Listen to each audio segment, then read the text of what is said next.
সন্তান দেওয়ার মালিক কে? আল্লাহ দিয়েছে। এই সন্তানের মালিক কে? আল্লাহ আপনার কাছে আমানত রেখেছে। এটাকে দিনদার বানানো, আল্লাহওয়ালা বানানো, ইমানদার বানানো, মুসলমান বানানো, তাওহীদওয়ালা বানানো, কালিমার পতাকা ধারণকারী বানানো। ব্রাজিলের পতাকা না, আর্জেন্টিনার পতাকা না, নেইমার আর মেসি আর রোনালদোর ভক্ত না, এদেরকে রাসূলুল্লাহ সাল্লাল্লাহু আলাইহি ওয়াসাল্লামের ভক্ত বানানো তোমার দায়িত্ব হে মুসলিম মা। আজকে তোমার সন্তান কার ভক্ত? তোমার সন্তানের গায়ে কার জার্সি? মুহাম্মদ সাল্লাল্লাহু আলাইহি ওয়াসাল্লামের জার্সি এটা।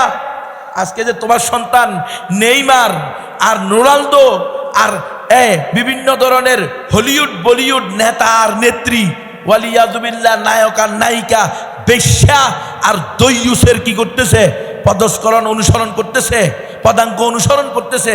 কাল কিয়ামতের মাঠে এই সন্তান যদি তুমি বাধা না দাও, যদি তুমি না বুঝাও, যদি তুমি তোমার সন্তানকে না বলো, না বাবা, মোমেন কখনো কাফেরের রঙে রঙ্গিত হতে পারে না, মুসলিম কখনো মুশরিককে ভালোবাসতে পারে না, তাওহীদবাদী কখনো শিরিকবাদীর অনুসরণ করতে পারে, এই শিক্ষা যদি না দাও, এই বাধা যদি না দাও, এই সন্তান বলবে ওয়া আতিহিম যায়ফাইন মিনাল আযাব ওয়াল্লানহুম লানান কাবীরা। আল্লাহ এই বাবা মা আমাদেরকে বাধা দেয় নাই, আমরা আমাদের ঘরের সালে বাবা মা যেই টাকা দিয়েছে, বরং বাবা মা থেকে টাকা নিয়ে 500 টাকা 300 টাকা 200 টাকা খরচ করে আমরা ওই ব্রাজিল আর্জেন্টিনা, যাদের না আদর্শ আছে, না আকীদা আছে, না ঈমান আছে, নাম চরিত্র আছে, কারণ তারা হলো ফ্রি সেক্সে বিশ্বাসী, তারা হলো ট্রান্সজেন্ডারবাদে বিশ্বাসী, ছেলে ছেলেকে বিয়ে করবে, মেয়ে মেয়েকে বিয়ে করবে, এরকম পচা গান্দা আদর্শ লালনকারী। আমি যে এই ধরনের ব্রাজিল আর্জেন্টিনার অনুসরণ করছি, এটা আমার বাপ মা দেখছে, এরপরও আমারে টাকা দিছে, আমাকে সহযোগিতা করছে, আমাকে বাধা দেয় নাই। কিয়ামতের মাঠে এই সন্তান আমাদের বিরুদ্ধে দাঁড়িয়ে যাবে। হে মুসলিম উম্মাহ, আমাদের আকীদা, আমাদের বিশ্বাস, ইসলাম একমাত্র সঠিক ধর্ম, মুসলমান ছাড়া আর কেউ জান্নাতে যাবে না, এটা যদি আমাদের আকীদা হয়, এটা যদি আমাদের বিশ্বাস হয়, এটা যদি কোরআনে নাজিলকৃত আকীদা হয়, এটা যদি রাসূলের আনিত শরীয়তের বিশ্বাস হয়, এটা যদি 1200 বছরের ইসলামী খেলাফার আকীদা হয়, এটা যদি মুহাম্মদুর রাসূলুল্লাহর আকীদা হয়, এটা যদি সাহাবী তাবেঈ তবে তাবেঈ আইম্মায়ে মুজতাহিদিন এর আকীদা হয়, তাহলে আজকে মানবতা কি বলে, আজকে লিবারালিজম কি বলে, উদারতা কি বলে? উদারতা তো এটা ছিল, মানবতা তো এটা ছিল।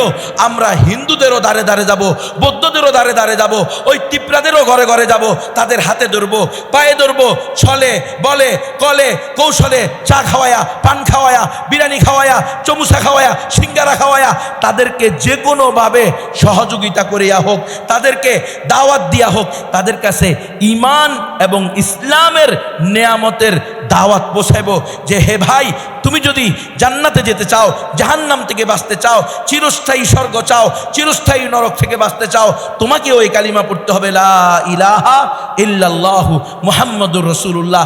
এটা ছিল মানবতার দাবি, এটা ছিল ঈমানের দাবি।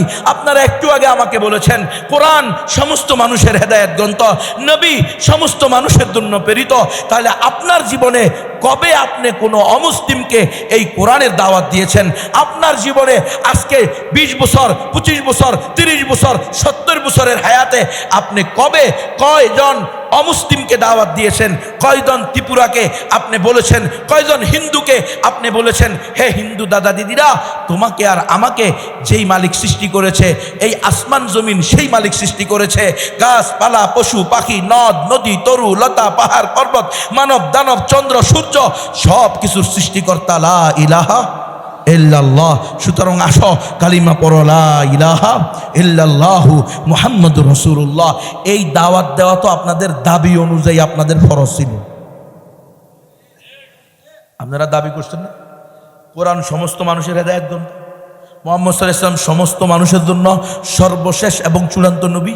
তাহলে আমাদের প্রতিবেশী হিন্দুদেরকে ইসলামের দাওয়াত দেওয়া, এটা আমাদের ঈমানের দাবি, এটা আমাদের মানবতার দাবি।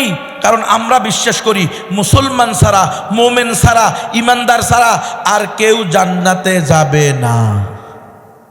কথা বলে না কেউ 71 সালে মরুক অথবা 5 আগস্টে মরুক, যারা কালিমা পড়ে না ইলা ইলাহা ইল্লাল্লাহু মুহাম্মাদুর রাসূলুল্লাহ। অন্তরে বিশ্বাস করে নাই এক আল্লাহ ছাড়া কোনো উপাস্য নাই, মুহাম্মদ সাল্লাল্লাহু আলাইহি ওয়াসাল্লামের তরিকা ছাড়া অন্য কোনো তরিকায় শান্তি আর কামিয়াবি নাই। এ কথা যারা অন্তর দিয়ে বিশ্বাস করে নাই, অঙ্গ প্রত্যঙ্গ দ্বারা বাস্তবায়ন করার দৃঢ় প্রতিজ্ঞা করে নাই, তারা কি কশ্চিনকালেও জান্নাতে যাবে? তাহলে হিন্দুরা শহীদ হয় কেমনে? বুঝেন নাই মনে হয়।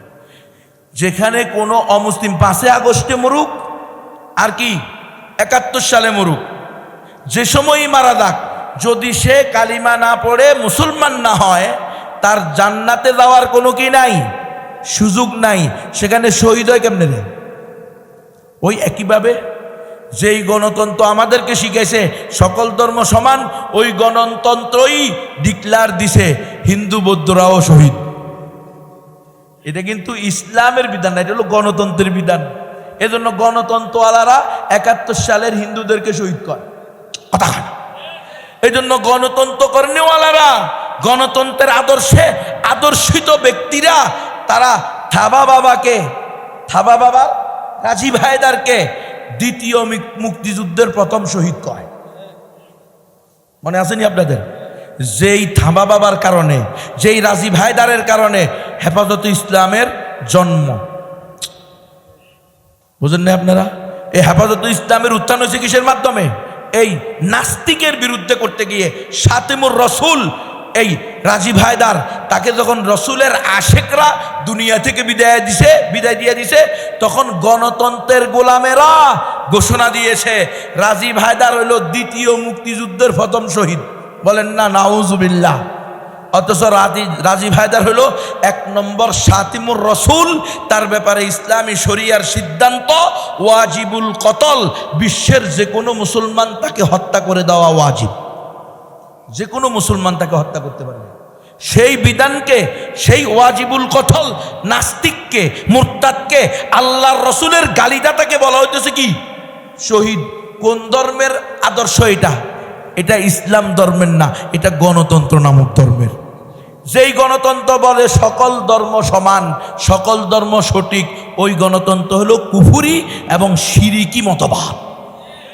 সুতরাং এই গণতন্ত্রে বিশ্বাস করা যাবে না।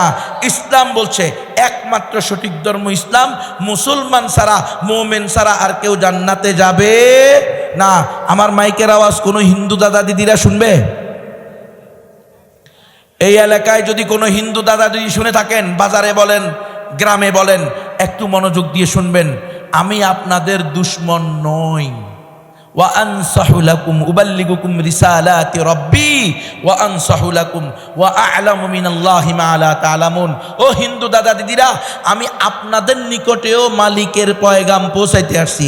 কারণ আমার আকীদা হলো আল্লাহ সকলের আল্লাহ, মালিকিন নাস ইলাহিন নাস, মালিকিল মুসলিমিন না, ইলাহাল মুমিনিন না, মালিকিন নাস, সমস্ত মানুষের মালিক।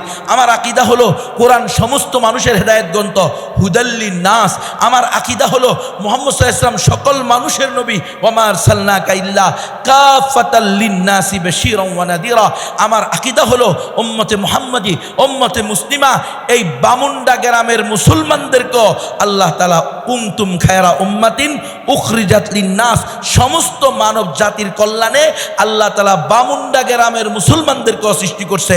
সুতরাং বামুন্ডা গ্রামের মুসলমানদেরও ইমানি দায়িত্ব নিজেরা ইসলাম জানা ও প্র্যাকটিস করার সাথে সাথে অমুসলিমদেরকেও ইসলামের দাওয়াত দিবে। এটা আমাদের দায়িত্ব। কুল হাদিহি সাবিলি আদু ইলাল্লাহি আলা বাসীরাতিন আনা ওয়া মান ইত্তাবা'নি। এই নবী, আপনি বলেন এটা আমার রাস্তা, আমি মানুষকে এক আল্লাহর দিকে আহ্বান করি। আলা বাসীরাতিন, জেনে বুঝে, আন্ধাধুন না।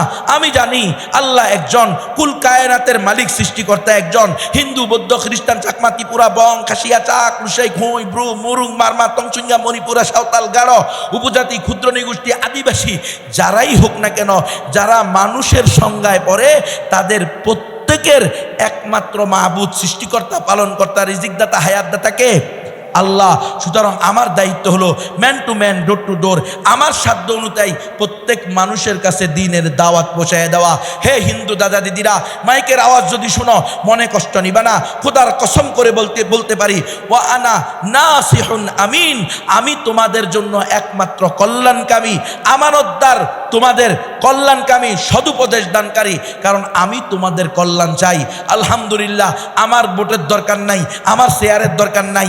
আমি নিজের আকীদাকে গোপন করে, নিজের আকীদাকে বিসর্জন দিয়ে, নিজের ইসলামকে বরবাদ করে ক্ষমতায় যাইতে চাই না। তোমাদেরকে দুর্গা পূজার শুভেচ্ছা বলে, কালী পূজার শুভেচ্ছা বলে, সকল ধর্ম সঠিক বলে বিভ্রান্ত করে, নিজের ঈমান নষ্ট করে ক্ষমতায় যাওয়া আমার উদ্দেশ্য না। ক্ষমতায় যাইলে যাব, না যাইলে না যাব, ক্ষমতার মালিক কে? আল্লাহ। কিন্তু আল্লাহকে খুশি করতে হবে, আল্লাহর হুকুম, রসুলের সুন্নাহ। আল্লাহ আমাদেরকে একমাত্র সঠিক ধর্ম ইসলাম এবং রসুল্লাহ সাল্লাল্লাহু আলাইহি ওয়াসাল্লাম আমাদেরকে এই শিক্ষাই দিয়েছেন। আমরা এই আকীদায় বিশ্বাসী। সুতরাং হে হিন্দু দাদা দিদিরা, তোমাদেরও আমরা কল্যাণ চাই। প্রয়োজনে ভোট একটাও দিও না, চেয়ারম্যানও বানাইও না, মেম্বারও বানাইও না, এমপিও বানাইও না, মন্ত্রীও বানাইও না, প্রধানমন্ত্রীও বানাইও না, কিন্তু তোমরা জাহান্নাম থেকে বাঁচো।